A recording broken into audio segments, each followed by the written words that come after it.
Hi, I'm David with Shadle Financial Group, and I'm here to talk about all of the cost or the real costs associated with buying a home. So you're finally ready to move up from your rental unit and own your own home. Before you start searching for a home, it's really important to understand how much money you're really going to need. You got to be prepared for the myriad of expenses that you must add to your purchase price to really get an idea of what the true cost of ownership is going to be. And ownership has a lot of advantages over renting, including potentially lower monthly payments, deductible mortgage interest, and the accumulation of equity.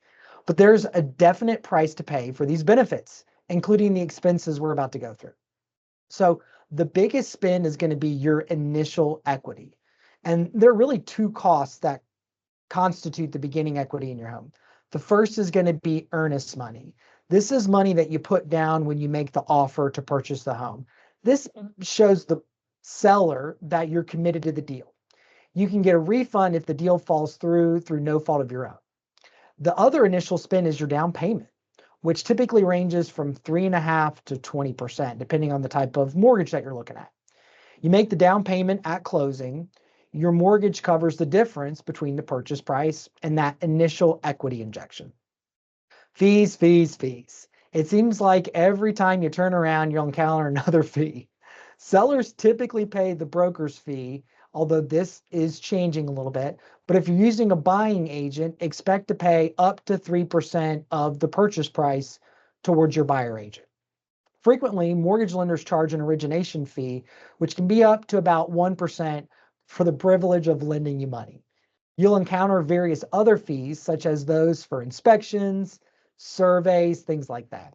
Often you'll be asked to pay points, which is prepaid interest on the mortgage loan. So you put a little bit of money down, you have a lower interest rate over time.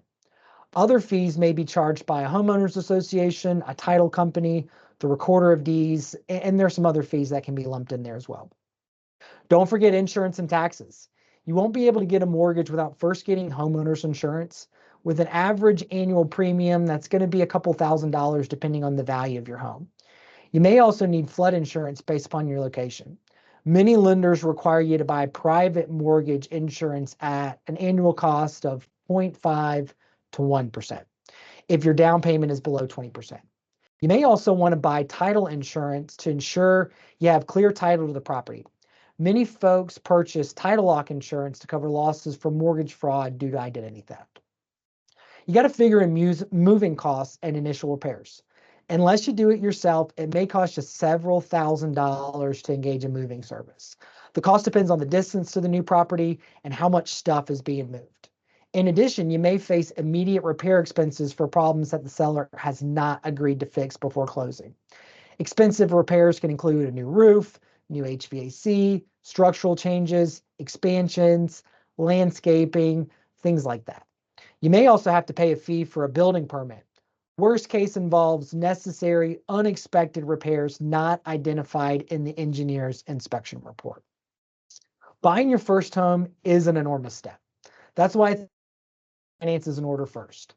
A well-rounded financial plan will show you how much home you can afford without shortchanging your retirement and other life events.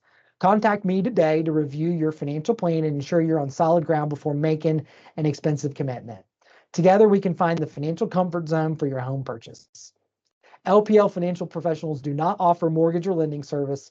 We suggest that you contact a mortgage or lending professional regarding those services. If you don't know of somebody in mind that can help with that, let me know. I'd be happy to make some suggestions and make some introductions for you. This material is for general information only and is not intended to provide specific advice or recommendations. There's no user strategies discussed are suitable for all investors or will yield positive outcomes. Investing obviously involves risk, including the possible loss of principal. Hopefully this has been helpful. And again, I'm here to help for whatever big purchase or financial goals that you have in order to make a plan to help make those goals a reality. Hope you found this helpful.